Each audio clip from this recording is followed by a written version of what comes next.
주님께서는 정말 지나칠 정도로 내 안에 거하라고 말씀하셨습니다. 몇 구절 안 되지만 무려 7번 이상을 내 안에 거하라, 내 안에 거하라 이렇게 말씀하십니다. 주님께서 왜 내 안에 거하라고 말씀하셨습니까? 첫째 이유는 우리가 주님 안에 거해야만 주님께서 우리 안에 거할 수 있기 때문입니다. 4절입니다. 이렇게 말씀합니다. 내 안에 거하라. 그러면 나도 너희 안에 거하리라. 물론 이제 우리 성경에는 그러면 없죠. 그러면 없지만 내 안에 거하라. 그러면 내가 너희 안에 거하리라 라고 말씀합니다. 그래서 이제 이걸 바꾸면 너희가 내 안에 거하지 않으면 나도 너희 안에 거하지 아니하리라 하는 말씀과 같지 않습니까? 그래서 주님께서는 내 안에 거하라. 그래야 나도 너희 안에 거할 수 있다. 이렇게 말씀하고 있습니다. 주님 안에 거하지 아니하면 열매는 고사하고 생존 자체도 불가능하다는 것입니다. 요한일서 5장 12절입니다.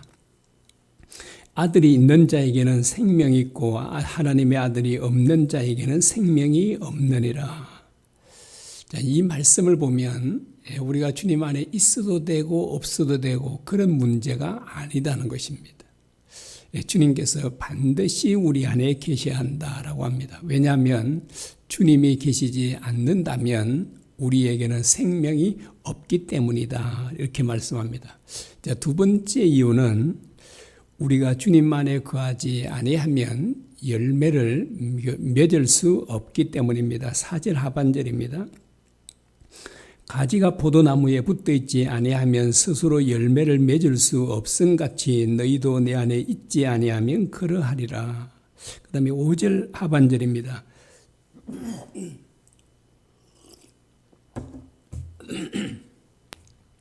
나를 떠나서는 너희가 아무것도 할 수 없음이라. 가지가 포도나무에 붙어있지 아니하면 당연히 열매를 맺을 수 없습니다. 그와 똑같이요. 우리가 주님 안에 있지 아니하면 열매를 결코 맺을 수 없다라고 그렇게 말합니다.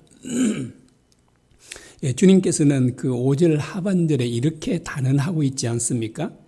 나를 떠나서는 너희가 아무것도 할 수 없음이라 라고 합니다.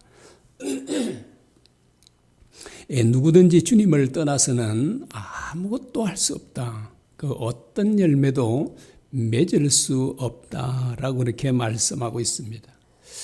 그런데 정말 여러분, 정말 주님을 떠나면 아무것도 할 수 없습니까? 저는 여기에 대해서 동의가 잘 되지 않았습니다. 왜냐하면 주님 안에 거하지 않는 불신자들도 정말 훌륭한 일들을 많이 하고 있기 때문입니다.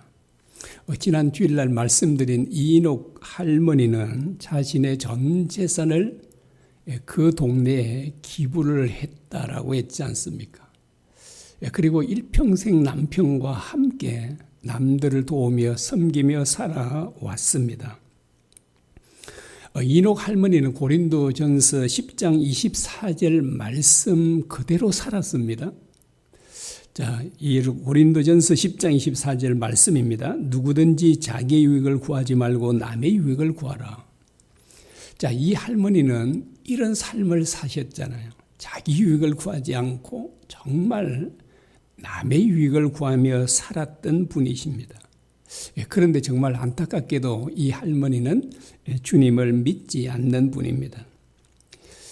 지난 주일날도 말씀드렸지만 정말 이 동영상을 제가 보면서 이 할머니는 천국 가야 되는데, 이 할머니는 정말 구원받아야 되는데 이런 마음이 참 간절했고, 그리고 이 할머니를 보면서요,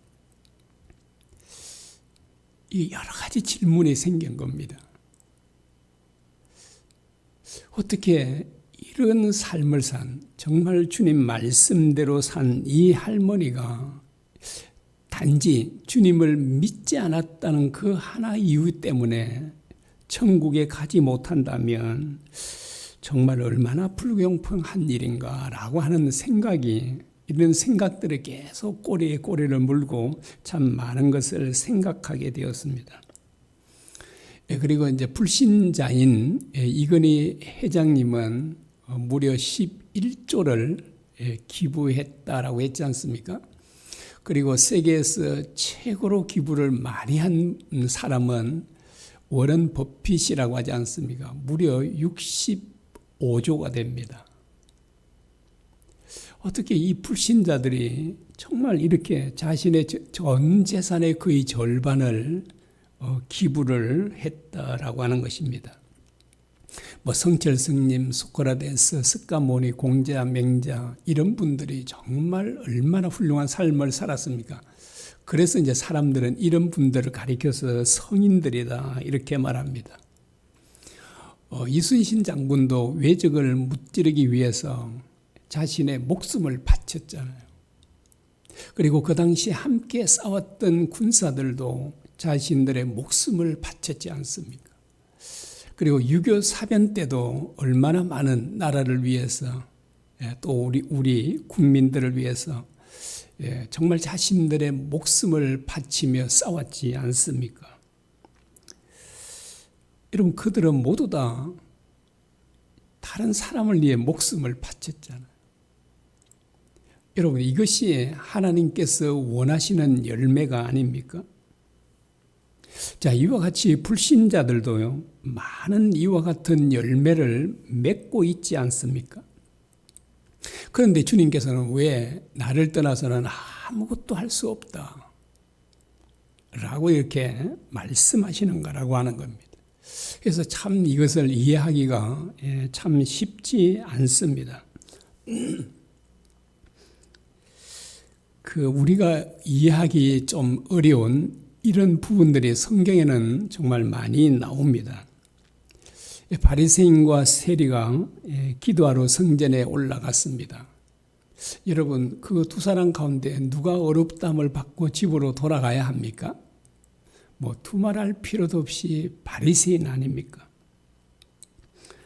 자, 왜냐하면 바리새인은 모든 사람들로부터 칭송을 받았던 사람들이지 않습니까? 자, 반면에요, 세리는요, 백성들의 지탄의 대상이었습니다. 그들은 정말 백성들의 피를 빨아먹은 정말 악한 사람들이었지 않습니까? 그런데 이렇게 악한 삶을 살았던 바리새인들은 천국으로 가고, 세리들은 천국으로 가고, 어렵게 살았던 정말 사람들의 칭송을 받았던 바리새인들은 지옥으로 가고. 여러분, 참 잘 이해가 안 되지 않습니까? 우리 생각과 참 많이 다르지 않습니까? 우리의 판단으로는 백성들의 칭송을 받고 받은 그 어렵게 산 바리새인들이 당연히 천국으로 가고, 정말 백성들의 피를 빨아먹고 악한 일을 한 이 세리들은 마땅히 지옥에 가야 되는데 이게 완전히 바뀌었잖아요. 지옥에 갈 사람들이 천국으로 가고, 그리고 천국으로 가야 된다고 생각되는 이 사람들은 지옥으로 가고. 참 정말 이해하기가 쉽지 않지 않습니까? 그러나 주님은 너무나도 분명하게요, 나를 떠나서는 너희가 아무것도 할 수 없다라고 하시고요. 그리고 또 이렇게 말씀하십니다. 요한복음 14장 6절입니다. 예수께서 이르시되 내가 곧 길이요 진리요 생명이니 나로 말미암지 않고는 아버지께로 올 자가 없느니라. 주님께서 분명하게 말씀하시죠. 나로 말미암지 않고는 아버지께로 올 자가 없다라고 합니다. 자, 여기에는 너무나 중요한 이유가 있기 때문에 그렇습니다. 자, 여기에 대해서 이제 좀 이해를 하기 위해서 제가 좀 한 예를 들어 보겠습니다. 여러분은 혹시 크루즈 여행을 가고 싶지 않으신가요? 이 세계 최대 크루즈 선박은 원도호라는 그런 배라고 합니다. 무려 가격이요 1조 7천억쯤 된다고 해요.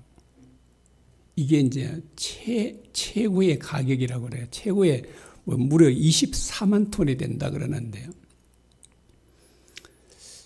물론 이제 다른 배들도 1조 3천억, 1조 2천억 그리고요. 그런데 이 배가 1조 약 7천억 이렇게 하는데 그게 내부 시설한 걸 다 합치면 2조 원대가 넘는다고 합니다. 정말 어마어마하죠.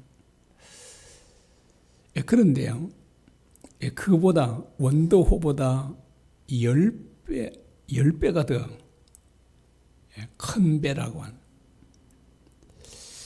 10배가 정도 크다면 큰 호가 이제 이걸 이름을 세상호라고 붙이겠습니다. 자, 이 원도의 10배니까 얼마나 대단하겠습니까? 그 가격도 어마어마하고요.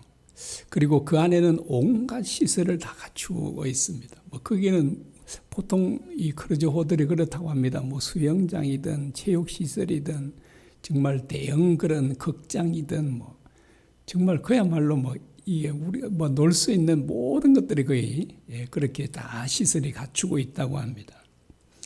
그런데 이제 다른 하나가 그 10,000톤 정도 되는 오래된 이 배는 예수호라고 붙이겠습니다. 자, 이 예수호는 세상호에 비하면 정말 이거는 시설이라고도 할 수 없고 그 배도 1만 톤 정도밖에 안 되니까 100분의 1인가요? 정말 작은 200분의 1인지요. 그 세상호는 온갖 즐길 것들이 다 시설들이 갖추어져 있고 거기는 정말 안락하고 편안하게 여행할 수 있는 모든 시설이 완벽하게 갖추어져 있습니다. 그런데 예수호라는 이 배는 즐길 것도 없고 이 세상호에 비하면 시설이라고 할 것도 없습니다. 그리고 좀 정말 비좁기도 하고 불편하게 지내야 합니다. 그런데 예수회에 딱 좋은 게 하나가 있습니다. 그거는 절대 안전하다는 것입니다. 그런데 세상호는 안전이 보장되지 못한다는 것입니다. 얼마든지 사고가 나서 전부 죽을 수 있다는 것입니다. 그래서 이제 목사님들이 이 두 배 중에 하나를 타러 오는 사람들에게 이렇게 말합니다. 여러분 제발 세상호를 타지 말고 예수호를 타십시오라고 했습니다. 그 세상호는 절대 안전하지 않습니다. 그래서 절대 안전한 예수호를 타십시오라고 사람들에게 그렇게 말했습니다. 여러분 사람들은 어떤 배를 선택했을까요? 아마 대부분은 정말 화려하고 호화로운 세상호를 선택했을 것입니다. 대부분의 사람들은 목사님들의 그 경고를 무시하고 그 자기들의 눈에 좋은 대로 세상호를 선택했습니다. 그런데 세상호에 탄 사람들 가운데 너무나도 훌륭한 인격도 가지고 자신의 정말 재산들을 기꺼이 나누어 주는 삶을 살았던 사람들도 많이 있었습니다. 정말 일평생 살면서 가난한 사람들도 없고 심지어 그들은 배를 타고 여행하면서도 많은 사람들에게 베풀고 많은 사람들을 도와주기도 했습니다. 반대로요, 예수에 탄 사람들 가운데 인격도 별로고 정말 대단히 이기적인 사람들도 더러더러 있었습니다. 그리고 여행하면서도 그들은 자주 다른 사람들과 다투기도 했습니다. 목사님들의 경고한 대로 그 세상호에 큰 사고가 나서 폭발 사고가 나서 그 배가 순식간에 잠겨서 한 명의 사람도 살아남지 못했습니다. 반면에 낡은 예수에 탄 사람들은 모두 다 안전하게 구원을 얻었습니다.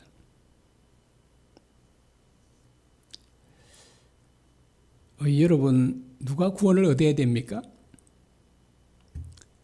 정말 이 세상 오에 타고 있는 정말 일평생 선을 행하며 살아왔던 그 사람들은 구원을 받아야 되잖아요. 그리고 예수의 호 탄 사람들 가운데 인격도 별로고 정말 이기적인 삶을 산 그들은 구원받지 않아도 당연하지 않겠습니까? 그런데 반대가 됐습니다. 온갖 선을 행하며 일평생 살아왔던 그들은 다 죽음을 맞이하고요. 그런데 인격이든 또한 또 이기적이든 이렇게 살아왔던 그 사람들은 다 구원을 얻었습니다. 자, 왜 이런 결과가 나타났는가라고 하는 것입니다. 여기에 우리에게 중요한 진리가 있죠. 구원은 선행으로 말미암지 않는다는 것입니다. 구원은 누구 안에 있는가가 정말 중요함을 가르쳐 주는 것입니다. 예수에 탄 사람들은 어떤 사람이라도 다 구원을 얻지만 그러나 세상오에 탄 사람들은 어떤 선한 사람이라도 착한 사람이라도 죽음을 맞이할 수밖에 없다라고 하는 것입니다. 그래서 성경이 이렇게 말합니다. 갈라디아서 2장 16절입니다. 율법의 행위로서는 의롭다함을 얻을 육체가 없느니라. 선행으로는 그 누구도 구원을 얻을 수 없다라고 그렇게 말합니다. 오직 예수 그리스도를 믿음으로만 구원을 얻을 수 있다라고 합니다. 그리고 주님께서 이렇게 말씀하십니다. 마태복음 7장 13절에서 14절입니다. 좁은 문으로 들어가라. 멸망으로 인도하는 문은 크고 그 길이 넓어 그리로 들어가는 자가 많고 생명으로 인도하는 문은 좁고 길이 협착하여 찾는 자가 적음이라. 예수님은 좁은 문이죠. 세상은 넓은 문입니다. 그런데 대부분의 사람들은 넓은 세상 문으로 가는 것입니다. 좁은 예수님의 문으로 가지 않습니다. 자, 그래서 그 결과는 정반대죠. 세상 문, 넓은 문으로 들어가는 사람들은 다 멸망하게 되고 그리고 좁은 예수님의 문으로 들어가는 사람들은 다 구원을 얻게 된다라고 그렇게 말합니다. 자, 그래서 주님께서는 강조하시죠. 내 안에 거하라, 내 안에 거하라. 그래서 이 말씀을 강조하고 또 강조하셨던 것입니다. 주님의 말씀과 경고를 우습게 여기는 사람들은 장차 자기들이 내가 멸망의 자리에 서 있구나라고 하는 것을 나중에 깨닫게 될 것입니다. 그러므로 저와 여러분은 정말 주님의 말씀과 그 경고를 우습게 여기지 않도록 해야 하는 것입니다. 왜냐하면 주님의 말씀은 반드시 이루어지기 때문입니다. 화려해 보이는 이 세상이 우리에게 참 구원을 가져다 줄 것처럼 보이지만 결코 그렇지 않음을 우리에게 말씀해 주고 있습니다.